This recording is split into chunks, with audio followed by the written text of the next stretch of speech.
Hello and good morning, friends. Welcome to the CEC-UGC live lecture. Dear friends, in this session today we would be talking on transactional analysis and Johari window under our series on organizational behavior. And for this very discussion, we have once again with us in our studios Dr. Namita Rajput. Dr. Namita Rajput is principal in Sri Aurobindo Evening College, University of Delhi. So let's welcome our guest, Dr. Namita Rajput, and let's try to grab maximum knowledge through her.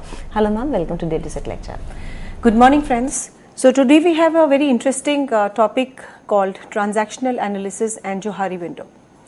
Transactional analysis is a very popular psychological technique which is based on the idea that one's behavior and social relationship reflect an interchange between the parental, that is the critical and nurturing, adult, that is rational, and childlike intuitive and dependent aspects of personality established early in life.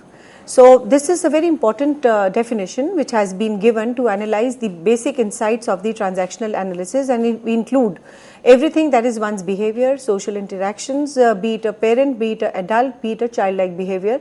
So inclusive of all is called as a transactional analysis. So transactional analysis is a theory which portrays and explains the personality of an individual. The theory of transactional analysis is based on the principle that the decisions which we take today is based on the culminated wisdom acquired by that person from the past experiences. The past of an individual becomes the very basis for laying the foundation stone for the future. However, it may be that the past experiences which used to be appropriate at a point of time may not hold good as of good today. The purpose of transactional analysis is providing autonomy. Autonomy can be referred to as a phenomena which integrates the responsiveness, impulsiveness, and competence for familiarity. In the process of achieving the autonomy, individuals take new decisions, which can be referred to as taking the decisions again in the process of changing the way their life is at present and thus empowering themselves. Transactional analysis can also be credited to a blend of psychology and physiotherapy, and thus integrated the disciplines of psychoanalytic, humanistic, and cognitive approaches. So here basically we talk about to portray an individual's personality of an individual, and as a result basically when you talk about an individual, the whatever decisions an individual takes today, it is definitely not based on today's aspect. You have to culminate everything which you acquire from the past. You have to culminate every aspect of your upbringing, and together we call it as a transactional analysis. So you have to be very particular about taking the decision making as far as the individual personality is concerned. Everyone has its own past, everyone has its own upbringing. So the people who have a very cozy past definitely will have a different mindsets, and they take a very different variety of different decision making, and the way they take decisions is also different because it is definitely influenced by the way they are brought up in their lives. Similarly, some people have a very hard past. They are definitely going through a very bad phase of life. So whatever decisions they take is very diligent and very rational because they are very, very conservative in their nature, as they have not seen very good aspect and the good colors of the life in their past. So whatever we feel, whatever we have gone through, and whatever the past history has been, so we try and have an enveloping aspect of that, covering of that aspect, and definitely we take the decisions after culminating every bit of the knowledge we have in the past and every bit of experiences which we have in past, and then we take the decision making. Transactional analysis is all about taking all these kind of decisions, and which is based on these aspects which we have talked about right now. Now, the credit of propounding this theory, that is the transactional analysis, goes to Eric Berne. He is definitely a very good person who has inculcated these theories and developed these kind of theories. He was a psychiatrist in USA, and as a result of the high level of dissatisfaction experienced by Berne with the slow pace in which the psychoanalysis was used as a tool to rid people of their problems, he conceived the concept of transactional analysis. He objected that traditional psychoanalyst for the excessive time holds up, needless complex details, and the poor communication with the clients. Transactional analysis was developed as an extension of psychoanalysis with extended concepts and techniques designed specifically to address people and treat them in a group. Before the publication of his actual book, Burnett took several years to formulate the framework through which the transactional analysis could be brought out to the world. And if we try to probe deeper into the terminology, then transaction would mean that the most essential unit of social interaction. Earlier, the psychotherapy was considered to be a lacking scientific measurement in terms of not having a quantifiable basic of unit of study. Burnett provided that basic unit of the form of transaction, which further led to a rigorous analysis. So he gave a quantitative aspect of measuring the transactional analysis, which was basic limitation of the psychoanalysis done in the past. So he gave us a very formulated, very structured aspect of how to quantify these kind of behaviors of an individual, and definitely the concept which was given by him could also be used for a rigorous analysis in the future. Now there are three basic types of ego which we talk about. The parent ego, the adult ego, and the child ego. So we'll do all these type of ego states one by one. So let us first do the first aspect, that is the parent ego. An ego state can be referred to as a basket of thoughts, process, feelings, experiences, behavior exhibited which are somewhat related to each other, in which the elements of an individuality is noticeable at a given point of time. All the transactional analyses are based on the ego states of an individual. Ego states take into consideration all the vital facets of the human personality and could be deemed to be a very significant part of the transactional analysis. The behavior of an individual at a particular point of time depends upon the employment of an ego state. The behavior resembles the congruence of the behavior and the ego state which is employed. So first let us talk about the parent ego state. The ego, these states consist of the values, beliefs, core ideas, morals, behavior which portrays significantly the authority, which could be principally seen in the parents. These are learned and in a way borrowed from our parents or elderly well-wishers. There are basically two types of express the parent ego states, one which is critical and the other which is nurturing behavior. We must have the experience that we are having a nurturing parent and also a critical experience that we are having a nurtured parent and also a critical parent, or at the same time behave in both the manners at the opportune time. A nurturing parent could be loving, caring, permissive, given, soft and mild. On the contrary, the critical parent could be a prejudiced by specific thought process, feeling and beliefs. When a person goes into a parent ego state, even if he or she is not a parent presently, would behave as a parent. This is a state where the people behave in a way their parents would have behaved with them as a child. So this particular type of a parent ego state has got a very significant aspect that everyone who is in that state will start behaving as a parent. Now there are two aspects of a parent ego. One is a positive aspect and the other is a negative aspect on which you will quantify the behavior. The positive parent will always encourage, inculcate good habits, always fill the enthusiasm, a feeling of positive force into an individual like a parent, whereas a critical parent is on the contrary a negative parent who will always be critical about, because his thought process of the parents in that case would be very negative and would always try to, although the feelings and the concept behind that kind of a negative feeling is definitely good, but yes, on the apparent side of the parent negative ego is that they would always be critical, but the basic idea is to perform and to always force a child to perform better in the life. So these are the two aspects of the parent ego state. Now let us talk about the adult ego state in this case. This state could be constructed as a data processing center where the data, the happening around the world are processed. This becomes a part of our personality which can process the data in an accurate manner.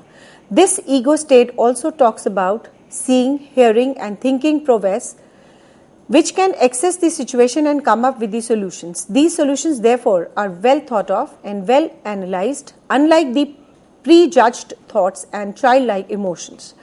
The decisions taken are based on the real-time facts and the real-time data which are real and authentic.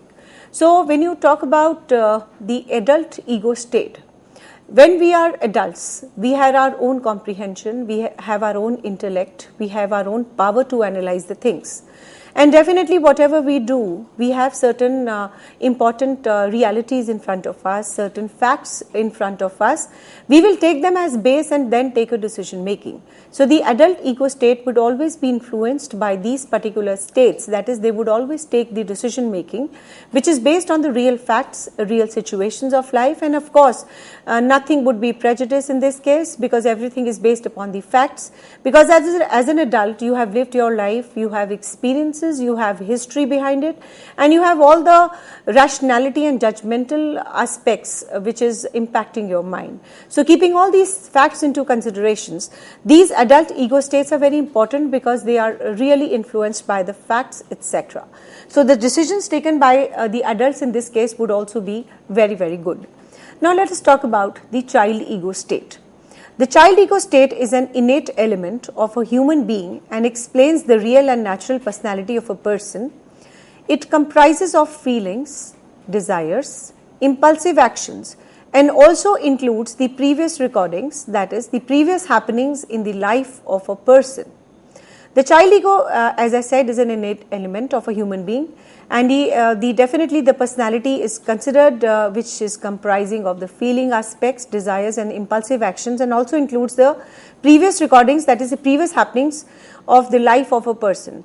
The child ego state is further divided into natural child, that is a free child, and the adapted child, having positive as well as the negative aspects. The positive features of a natural child which can be noted are spontaneous, that is lovable, charming, and innocent. Whereas the natural child also expresses her emotions in a very free way, and she is very happy, sad, angry, or fearful depending upon the situation prevailing. On the contrary, the negative features and the responses thereby are the natural child can be reckless, and when they perceive that there is a danger to their safety or when the safety is compromised. So there are two types of these states, that is the natural and the other. The natural child will always have a compassion, will always be lovable, charming, etc., with no fears and no reasons to be fear, etc., whereas a negative child will be definitely, if you see the negative aspect of it, is always reckless and will not take any kind of a diligent step. So they perceive the danger, basically for their safety reasons, and when the safety is compromised in this case. Now we have talked about the natural child. Now we'll talk about the adapted child. An adapted child is one whose behavior is influenced by his parents. For instance, they would behave in a way when their parents would like them to behave. Therefore, obedience, discipline, behaving in a cultured manner depict the positive behavior of an adapted child, and thus they respond appropriately in these social situations. The negative aspect of an adapted child is seen when he gives up his autonomy and takes the action which disregards their own value systems, worth, and dignity.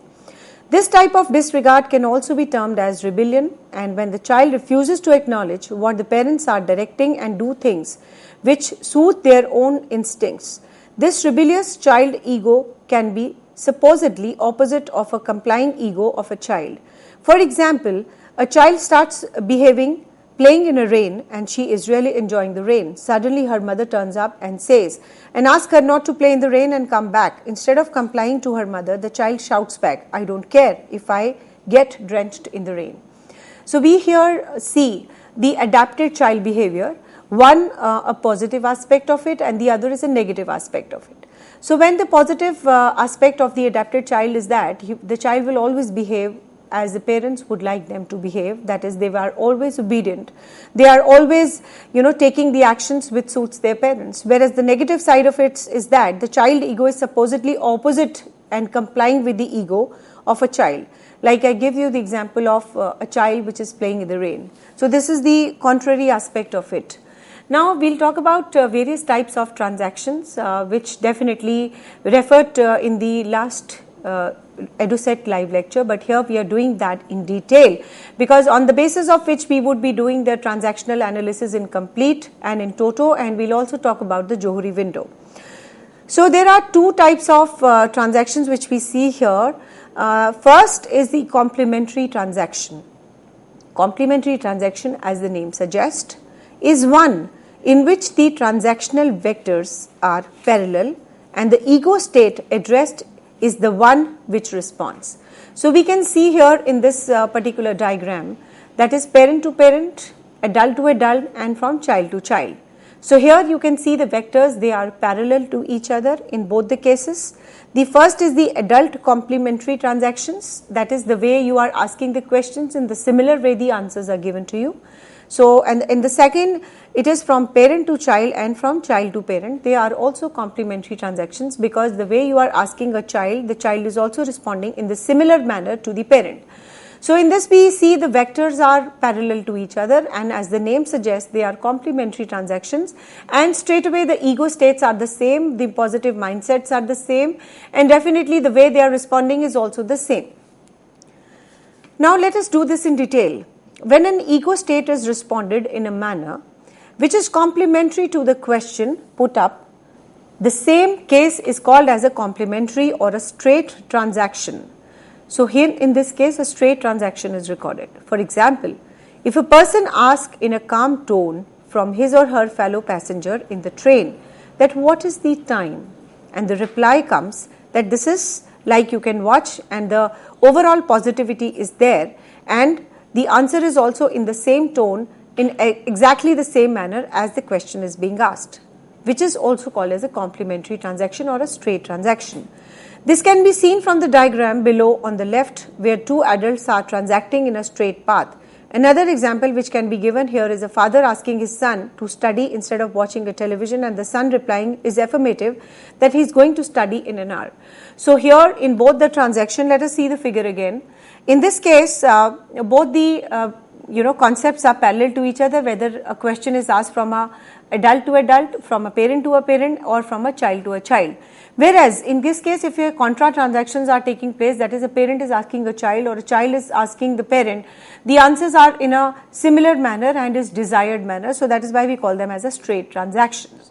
Now let us do the second type of transaction. The second type of transaction is also called as a crossed transaction. It is one in which the trans vectors are not parallel, or in which the ego states addressed is not the one in which they are responding. So here we see that there is a cross in terms of the vectors in both the diagrams, whether it is from adult to adult or from a parent to child, or in this case in the second diagram, if you see, it is parent to child and then from adult to adult. So in all the cases here which is mentioned on this slide, the transactions are not parallel to each other and they are crossed in nature. So we call it as a cross transaction. Where the vectors are in the diagrams are crossed, we call it as a cross transactions. In this, when the ego state addressed is different from the one responding, the communication ceases.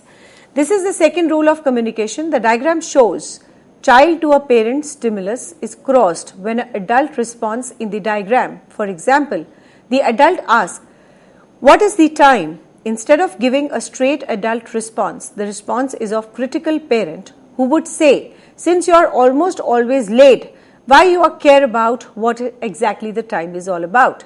There are varied ways in which the transactions can be crossed. Another example can be when a child ego is talking about sledding in a snow. However, the parent ego rebuffing and saying, "You should grow up and act your age, and I do not have the time to waste on foolishness." In both the cases, in both the examples, the answers are not appropriate. The answers are definitely not in a good sense. In this, the good sense is not definitely prevailing. If the child has asked the parent about the time, the parent would have answered in a similar way, but here he is answering that and trying to infer that you're always late and why you're really bothered about the time. If you're really bothered about the time, you should have come in time. In the second case, the child wants to play in the snow, whereas the parents say that you have to behave your age and they don't have time for the foolishness. In both the cases, the answers are crossed and the answers are not, and the vectors are not parallel to each other, so they are called as the cross transactions. Now let us talk about the third type of transactions, which is called as the ulterior transactions. In an ulterior transactions, two messages are conveyed at the same time.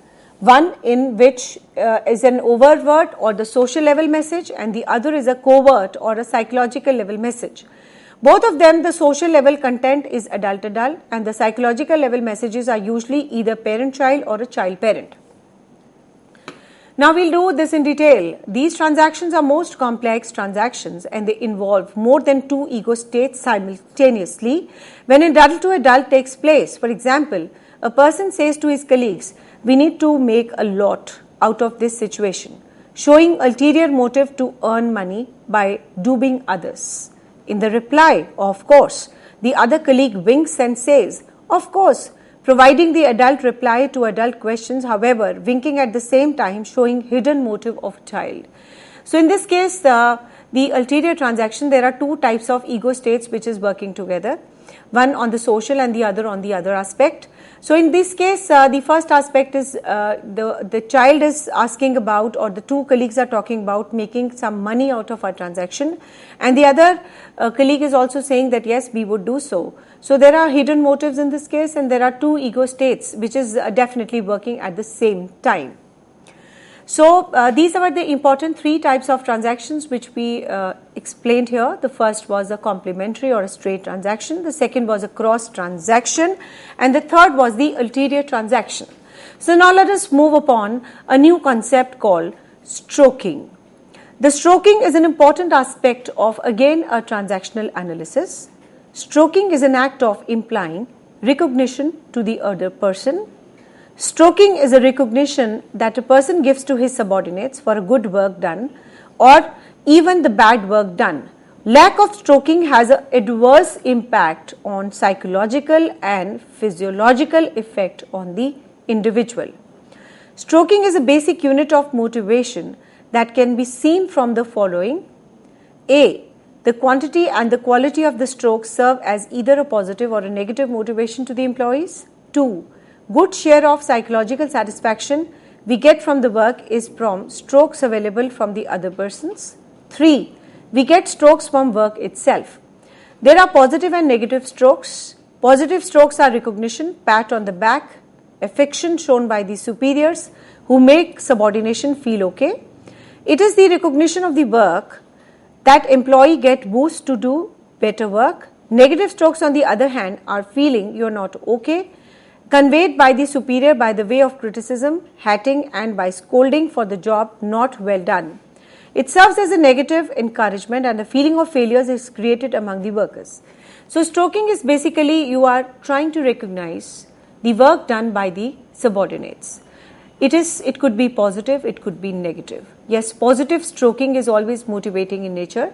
We cannot say that the negative stroking is also not motivating. It is definitely motivating also, because it creates some type of a fear in the minds of the subordinates that yes, if they are not able to do it, there is definitely a negative feedback. There would be negative aspects which will be all around. So in both the cases, stroking will have an impact, deep impact on the psychology and on the physiological aspects of an individual. So stroking is a very essential part of the transactional analysis in this case. Now let us talk about the implications of the transactional analysis, which we have done quite a bit in detail. If the transactional analysis is practiced and understood, it can help a person understand him or her better. It also makes people aware that it is not the world outside, but they themselves would have created their own life and hence responsible for their future and no one else. If there is anything in the person intrinsically which the person does not like, then transactional analysis can be of great help, as it provides the requisite tools to change oneself. For example, what type of a parent ego would serve one better, and practicing the same and developing such ego state in oneself. Similarly, individuals could do well if they analyze which ego state to employ more than which is to be used rarely. Certain types of strokes can be practiced, and also asking for a certain kinds of strokes which would want to be received, etc.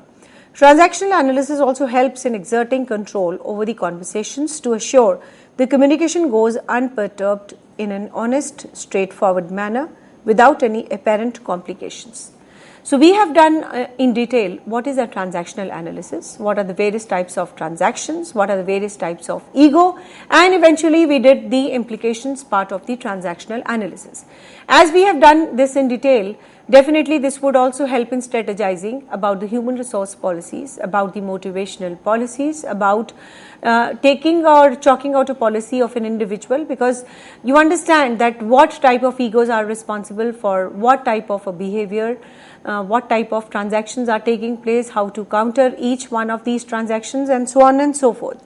So definitely there are a lot of benefits which we see for this transactional analysis. Development of a very positive thinking, that is, from the present state there is a complete transformation, that is, from confused state to a very clear thinking, from defect to victory, from fear to encouragement, from frustration to gratification, from loneliness to feeling of togetherness, from pessimism to optimism, from suppression to friendship. So this was the development of a positive thinking, and there is a positive transformation which is taking place. The second is the interpersonal effectiveness. The transactional analysis helps in improving the interpersonal relationship, understanding the ego state, and of course it leads to better communication and problem solving. So we have done till now the benefits of the transactional analysis. The first we talked about the development of a positive thinking. There is a complete transformation from a negative state to a positive state, as we talked about, from confusion to clear, from about defect to victory, from fear to encouragement, from frustration to gratification, etc. And of course it also helps in the interpersonal effectiveness, that is, the transactional analysis would help us in improving the interpersonal relationships, understanding which type of ego state you are into. It helps in the better communication, of course, and it also helps in the problem solving in any case. The third very important aspect of the transactional analysis, if practiced, is the motivation. Because we have seen the stroking is a part of motivation, and negative stroking and the positive stroking, they have their deep impacts on the motivation level of the employees. And of course, it also helps in implying the improved motivation in terms of that it satisfies the human needs. Enrichment of jobs is achieved by helping the fellow workers, thereby achieving the intrinsic value. It helps in change management. It helps in change from theory X to theory Y, whose transaction takes place from parent to child relationship to transactional involving adult relationship, from I am okay, you are not okay, to I am okay and you are okay life situations.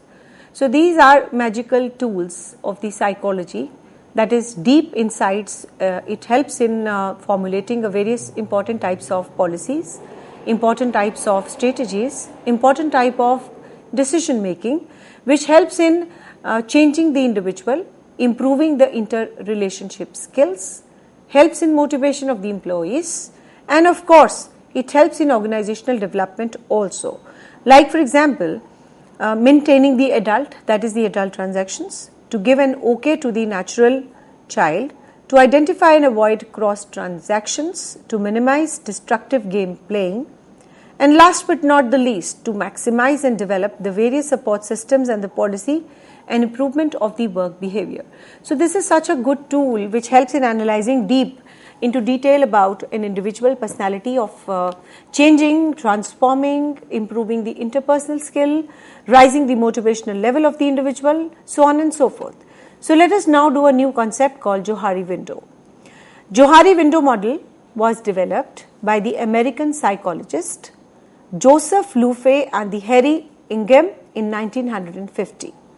The Johari Window soon became commonly used model for understanding and training self-awareness, individual development, recuperating the communications, interpersonal relationships, group dynamics. Johari Window model is also known as disclosure or a feedback model of self-awareness and also the information processing tool. So as we have seen, this is a very important tool which the American psychologists have developed. The basic purpose of Johari Window is to understand yourself, and that is why we say that it's a self-awareness tool. You would know yourself better because there are certain qualities which you know that you have but which the others do not know about it. So there are certain qualities which the people also that you don't have, even you do not have, that is your hidden self. And certain things you also do not know and the people also do not know. That basically these are the instincts, these are the basic insights to reveal yourself, to know more about yourself, to have a self-awareness levels, and definitely to process all the kind of information. This is a very, very effective tool which is called as a Johari window, and it is not a new concept. It was developed way back in 1950. So let us do these Johari window quadrants in detail. Let us have a look on this slide. There are 4 quadrants of Johari window. First, open self. 2, blind self. 3, hidden self. 4th, unknown self. So we'll do them in detail one by one. But yes, overall all the 4 quadrants are these information processing tools and self processing tools. You would know more about yourself if you understand these quadrants of Johari window yourself.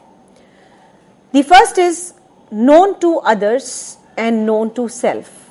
This is called as the open self. This is the information about you that both of you and others know. So you must know that that everybody knows that you are good in speaking, good in public speaking, good in analytical tools, good in research. So this aspect you also know and the others also know. So this is the first quadrant of the Johari window, which is definitely the open self, and open self tantamounts to this information that whatever information is revealed is known to you also and is known to the others as well.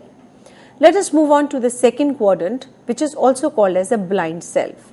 The blind self is that it is unknown to self and it is known to others. The information about you that you do not know, but the others do know about it. Others are pretty confident that yes, you will be able to do it, but yes, you are not confident about these things because you do not know more about yourself. And it is definitely an evident fact, and there are so many empirical studies to this effect, that there is the second quadrant which is well known across the globe, that the people know about you but you do not know certain things about yourself, or maybe you are not confident about yourself. So this is what is called as a blind self. As the name suggests, you do not know, whereas the others know about you, that yes, you can do it, whereas you do not know that you possess these kind of qualities. So till now in the Johari window we have talked about 2 quadrants. The first is the open self, which is known to yourself and known to the others. The second is the blind self, which others know about you but you do not know about yourself. Let us now talk about the third quadrant of the Johari window. The third is the hidden self, that is known to others, information about you that you know but others don't know about it. That is the hidden self. You know about it, that yes, you have these potentials and you have these qualities, but this particular fact is not known to the others, so that is why we call it as a hidden self. The third is the unknown self. As the name suggests, the information about you that neither you know nor the others know. So it is knowing more about you, to yourself and to the others. So these are the 4 quadrants of Johari window, which is very, very effective tool about self-processing, information processing tool, which is definitely a very effective tool in the hands of psychology to make the behavior possible, to strategize the human resource policies, and it is used in various other things in which the human beings are the vital and the pertinent aspect for the organization. So let us do this one by one again to have a recap. The first is open self, which is known to you and known to others. The second is blind self, that others know about it but you do not know about it. Third is the hidden self, that is the information about you that you know but the others do not know about it. The fourth quadrant is unknown self, that is information about you and neither you nor the others know about it. So if you do all details of all the 4 quadrants of Johari window, the things would be better. So let us see this graph which is shown here.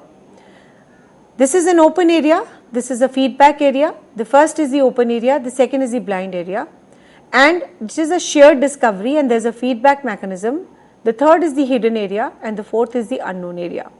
So these are all quadrants which we have already been discussed, and they are charted in this kind of a particular diagram to make it better sense to people. The Johari window essentially signifies the information, feelings, knowledge, views, attitude, skills, intentions, motivation within or about a person in relation to their group from 4 points of views, which are discussed below. Johari window refers to self and others. Self means oneself and others means other people in person's group of Johari window. The quadrants are basically divided in 4 categories. First, open area, 2, blind area, 3, hidden area, and 4th is the unknown area. The quadrants are basically divided, and let us do them in detail. The first is the open area. What you know about yourself and others also know about it. So this particular area is called as the open area, and in which, that is the open self, you also know about yourself and the people also know about you. The second is the blind area. The blind area, as you say, you do not know about yourself, but the others know about it, that yes, you have these kind of potential and the qualities. The third is the hidden area. What you know about yourself, but the others do not know about it, so that is your hidden self. And the last is the unknown area, where neither it is known to you nor is known to the people. The quadrants explained in the Johari window inflate or contract in relation to each other as you achieve more knowledge about yourself through experiences, surveillance, feedback from others, communication, self-reflection, etc. To work more efficiently and effectively, one needs to develop an open area for him or her so that people start knowing you and you know yourself. This is the space where the communication is good, with no misapprehension, as there is an openness in this case. Learning more about yourself through a new situation, such as work experience, can shrill your unknown area and enlarge your hidden area. If you converse this self-learning to other people, you enlarge your open area, where people discern you and you know yourself. Each of these 4 regions symbolizes the information, feelings, motivation, etc. in terms of whether the information is known or unknown to the people and whether the information is known or unknown by others in a group. Johari window's 4 regions are arena, facet, blind spot, and unknown. What is known by others about him or herself is known as by others the open area or the arena. What is known by the person about him or herself but others know is the blind area or the blind spot. What the people knows about him or herself that others do not know is called as the hidden area or the facet. What is known by others about him or herself and is also unknown by the others is the unknown self. So we have done in detail the Johari window's 4 quadrants. So let us discuss the Johari region number 1. Johari region number 1 is also acknowledged as the area of free activity. It contains the information about a person's conduct, thoughts, feelings, sentiments, awareness, experience, skills, views, etc. known by a person himself and known by the others. The intent of any group should be extend the open area for each person. Since we work with others in this area, we are at other most efficient and productive area. The open area is also known as the arena, which can be seen as a space where excellent communications and cooperations crop up, free from interruption, doubt, puzzlement, clash, and misapprehension. So in this case, when you talk about Johari window region number 1, there is a complete openness. You know about yourself, people know also about you. So this is an arena, an open area where there is lot of scope for good things, whereas the apprehensions, the negative aspects, they do not have any kind of a place here because there is a lot of openness about it. Then the reputable team members rationally tend to have generously proportioned the open areas than new team members. Fresh team members start with comparatively small open areas as reasonably little knowledge about the new team member is shared. The size of the open area can be stretched horizontally into a blind space by seeking and vigorously listening to the feedback from other group members. This course of action is called as a feedback solicitation.